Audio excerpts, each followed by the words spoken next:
Hi, this is Chico Resch. You are listening to the Let's Go Devils podcast on the Primetime Radio Network. Happy Devils New Year! This is the Woo Report, first of 2022. I'm your host, Sam Woo, streaming to you live on Facebook Live, YouTube Live, Twitter Live, and Twitch on the Primetime Radio Network. Good morning, good afternoon, good evening, wherever you are. This is the Woo Report. Again, my name is Sam Woo, streaming to you for the first time in 2022, as the Devils currently have a 2-game winning streak after hitting the reset button. Jack Hughes, 6 points the last 2 games. Everybody that calls themselves a Devils fan has removed the frown on their faces and now are smiling. But we're still concerned. It's a good start after that reset button. But boy, Jack Hughes is looking good, looking like the leader that we saw in the first 4 periods before he got injured in the beginning of the season. It looks like he's got his legs. It looks like he's got his swagger. It looks like he's got himself some confidence. I'll tell you, when Jack Hughes rips the puck, has that shoot first mentality from the left circle, or to the opposing goalie's right circle, doesn't it seem like he can just thread the needle and that puck's going to go into the net and be that goal? He is dangerous from the left side. And I hope he continues that confidence and swagger and get his chances, as the Devils are looking much better than the slump that started after the Tampa Bay Lightning victory on November 20th. That slide that lasted and tortured Devils fans for an entire month. But we shall see. We shall see if they are consistent. We shall see if the changes will last. And we better give it some time before we get all too excited, like the Devils' social media staff, where they're back to talking trash. And I like talking trash, but we have to be realistic here. This is still a young team. There are still growing pains. The coaching staff finally made those changes. How do you like Elaine Nazardine now, New Jersey Devils fans, as taking over as the fill-in head coach of the New Jersey Devils, as Lindy Ruff was out with COVID-19 protocol? So, how do you like Mark Recchi now? Ooh, 1 for 2 on the power play, 2 games in a row. Shut down the high-powered octane offense of the Edmonton Oilers on special teams on their power play. 2 games in a row. That's a good start after hitting the reset button. Special teams is not costing the New Jersey Devils games. And that's something to build on. That is something to build on. And we talked about it many, many times here on the Woo Report. Devils After Dark, State of the Fan Address, Let's Go Devils Podcast Sunday edition, Game Day Live, that they're not overthinking it. A lot of it was mental. The Devils have the physical gifts, the talent. They've done it in a way that has been more simplified. Matt Freudenberger says, keeping it simple on the power play has worked. What a surprise. Ha, ha, ha. Corbin in the Facebook Live says, I can't wait to see Holtz get some consistent time with Jack. that could be dangerous duo. Yeah, we will talk about that the Taxi Squad has some new additions. Nolan Foote and Alexander Holtz added on today. We'll join the team in Washington, in D.C., in the next couple hours, I suppose. Devils having their New Year's Day practice today. Yeah, we talked about it. Remember, and I could go to the videotape. I can go to the audio. For the last year and a half, I've been pleading with the Devils. Please, maybe we should just dumb it down. Dumb it down to the point where all you have to do is show up to the game and have one job to do and just execute it. And that's what it has become. Less is more with the New Jersey Devils. Simplified means less things can go wrong.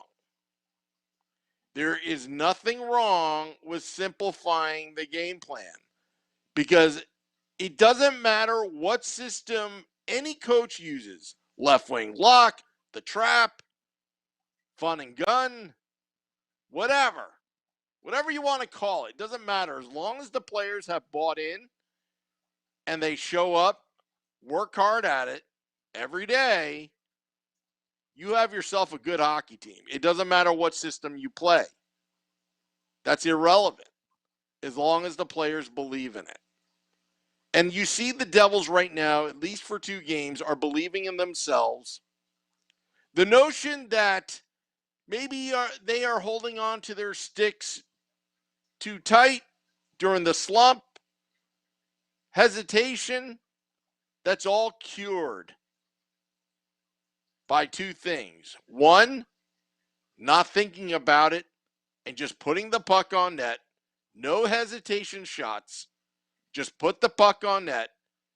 And suddenly holding on to that stick starts to get a little bit looser because you have no time to think. Reactionary. You New Jersey Devils players, you've played through the mites, juniors, AHL, even on the World Cup teams, whatever. Your instincts should be good enough to put the puck into the net or at least get it to the goaltender. All those years of practices, all those years of mom and dad driving you to the 4 a.m. practices. You should know by now at a professional level how to get the puck to the net. And the Devils are out shooting their opponents in the last 2 games. We have a small sample size, but we have a little glimpse of hope. We need the Devils to be consistent. And a simplified game plan and a more concise game plan can get more players to buy in and show up every day with the least amount of chances of screwing it up. Shorthanded chances on the power play. Still need a little work on it, but it's getting better. It's getting better. I like to see what the Devils netting on the power play. I want to see that go up in a big way because it has cost the New Jersey Devils many games this season. But now we're in 2022.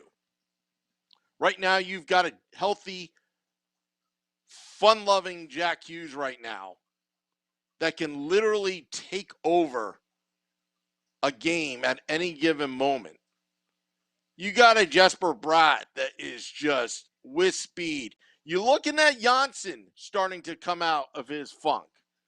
2 assists yesterday against the Oilers. You're looking at Kokkonen finally getting on the scoreboard. Sharon Govich. Oh, remember those names from last season. That made your New Year's Eve, didn't it, New Jersey Devils fans?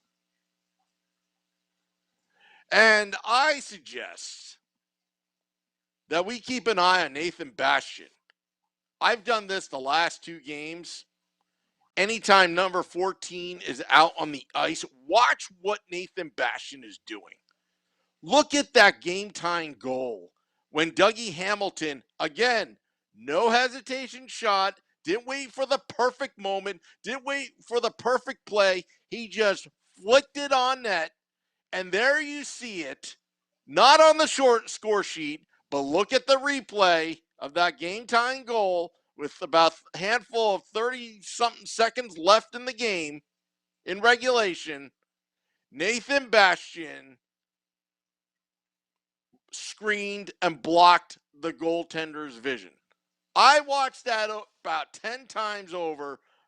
You know, when you take the rewind button on your DVR and you hit play, and I watched it over and over and over and over again. What did the goaltender do? Had his skates set in position and had to look around Nathan Bastian. And you know what? When Dougie Hamilton flicked that puck on net to get that game-tying goal, for that split second, that goaltender guessed wrong, like a soccer goaltender in a shootout, and that was just enough for the Devils to tie the game. These quick shots, again, I will say, they have dumbed it down. These quick shots, along with the Devils' speed, youth, and talent up front, are giving them chances. Think about it. 6 goals last night, 5 in regulation. Against Buffalo on the road, 4 goals. The Devils finally found their offense. Now the penalty kill, it all started with the penalty kill. They started to improve. They were the league's worst last year. They were not as bad as last year to start the season, but they were still bad. But you know, they're starting to tighten it up. They're starting to play the NFC a lot better. They could do more improvement-wise. The no-fun zone, clearing out the slot area, the high-danger area for the opposing team.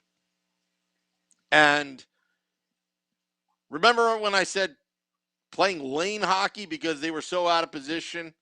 Not saying that they're playing lane hockey right now, but their positioning is so much better.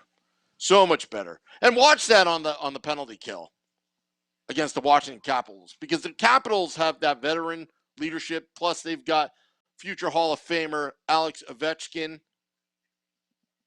It's going to be a big test tomorrow because the Capitals, they've got the veterans, the leadership, they've got the size, they are a mature team. But I think they're going to run into a New Jersey Devils team that has a little bit of confidence right now. And if they start putting some beef up front on offense and start screening the goaltender, surprise, surprise, I think the Devils could find themselves pound for pound in it with these Washington Capitals. And if Jack Hughes and Jesper Bratt and Andres Janssen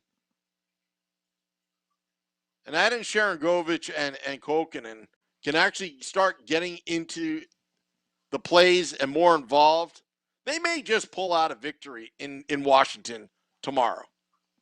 They may just do that. And you never know. You never know. How many games have the Devils lost to the Washington Capitals? Well, let me just tell you this. I don't want to look in the past, but it's a lot. They lost pretty much every game last season, and they lost, I think, every game to the Capitals this season, except for a preseason game, if I'm not mistaken. Michael says, yo, let's go Devils. Yes, in the YouTube Live. YouTube Live, you're disappointing me. There's not enough people watching.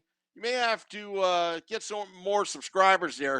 If you haven't subscribed there yet, subscribe to our YouTube channel, Let's Go Devils. You can find us on Facebook at Let's Go Devils Podcast, Twitter at Let's Go Devils Pod, Twitch, Let's Go Devils Podcast. But yeah, it's going to be a happy Devils New Year. 2021, oh my goodness, that was the growing pains year with Lindy Ruff, Mark Recchi, and Elaine Nazardine. And I could see why right now, couldn't see it a little bit before. You knew that they were good coaches, but when Tom Fitzgerald protected his team and asked for the NHL to pause the season, that may be his finest moment. I'll tell you the reason why. Because it takes balls to do that. To say to the league, okay, we can't call up anybody. Okay, the league obliged because the entire NHL is dealing with COVID. And then pretty much relieved and took pressure off the coaches and said, you, the players, the solution is in that room. You better play for each other. The guy in front of you, the guy next to you, the guy behind you. And he left the coaches alone and let the coaches do their jobs. While you fans were chanting, fire Recky, fire Recky, fire Ruff. I'm guilty of it too. I was holding a paper bag over my head doing a woo report. We're all responsible for our calling them out. But then again, calling them out is not a bad thing either. And I'll tell you the reason why. You hold them accountable. And as they feel the pressure, Tom Fitzgerald held the players accountable. And the coaches already knew that they were on the hot seat because the record doesn't lie. And I have to tell you, I'm surprised but not surprised. I'm surprised that they actually finally got the message, but I'm not surprised that this is a very good team. They just don't know it yet. And it will take time. It will snowball confidence. And there's still time left in this season. Why? There's about, 49, 50 games left? Season's not over, Devils fans. Season may get delayed. Things can happen. But the Devils are starting to gel like a team. Elaine Nazardine alluded to that in the press conference that, they've been working things in practice. And they've been working very hard at it. We don't get to see it. Only the Devils content team gets to see it. But we don't get to see it. But what we're seeing right now, the product on the ice is much better. There still needs to be work to be done. Michael Hay says we need Blackwood the most. Oh, yeah, more than ever. And he's going to play through that heel injury. He said that. He's going to muscle through that. And you got to respect that out of Mackenzie Blackwood. But the Devils do need better goaltending, and they do need to shore up their defense. A lot of the goals that the Oilers made yesterday, aside from that BS, non-call of Dougie Hamilton clearing the puck to stop the play, but most of those goals that the Edmonton Oilers have, it was just a little bit of still a lack of daisicalness of clearing the puck. And I think the Devils, again, these are all correctable items, action items that they need to just kind of clean up. But yeah, keep it simple, stupid. Remember that podcast. And that's exactly what they're doing. Oh boy, I'm glad they finally got the memo. Keep it simple. At the end of the day, it's all about the wins in the win columns. And I think we get all distracted by stats, get distracted by the losing. Winning solves everything. It definitely does. But how you're winning, I like what I'm seeing, how they're winning. They're not just getting lucky. They're creating their own luck. And that's all I have to say here on The Woo Report, episode 157, the first Let's Go Devils podcast of the year.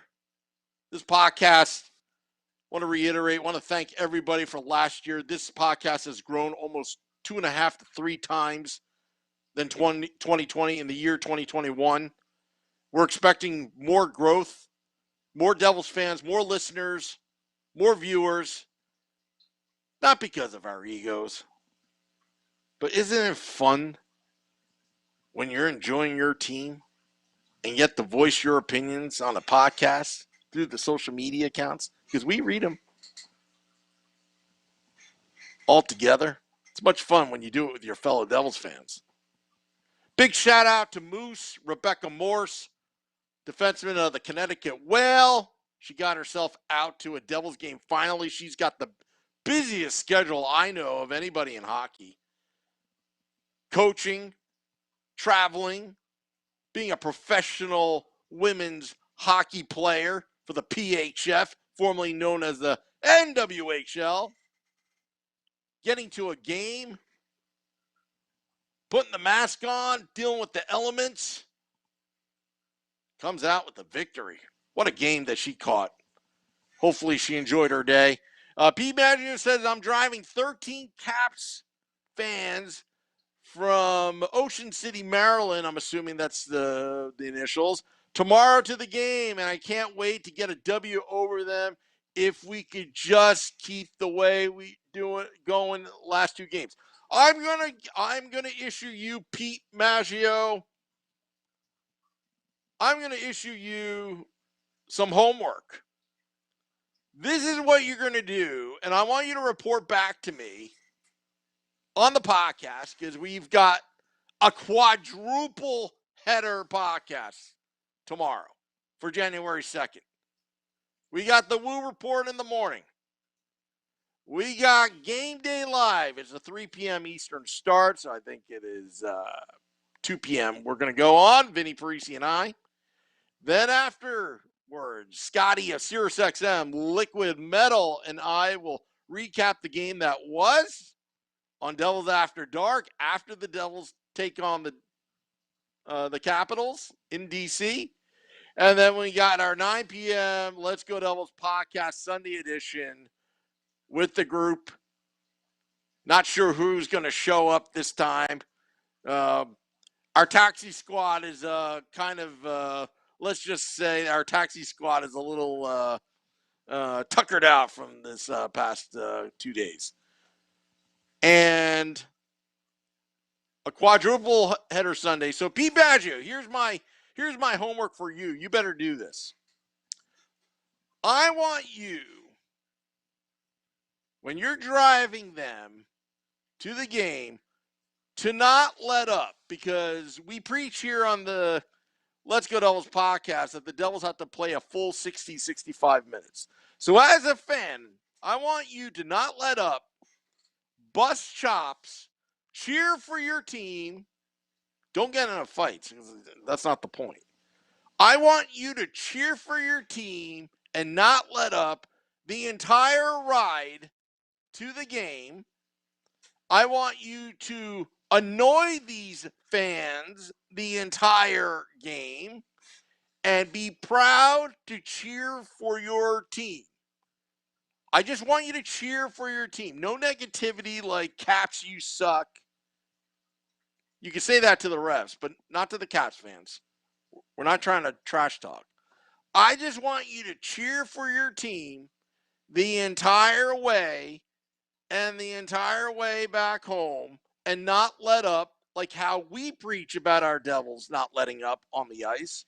And I want you to report back to us through our social media pages what you found out. I don't care if the Devils are down 5-0, you still cheer for your team. And I want you to report back.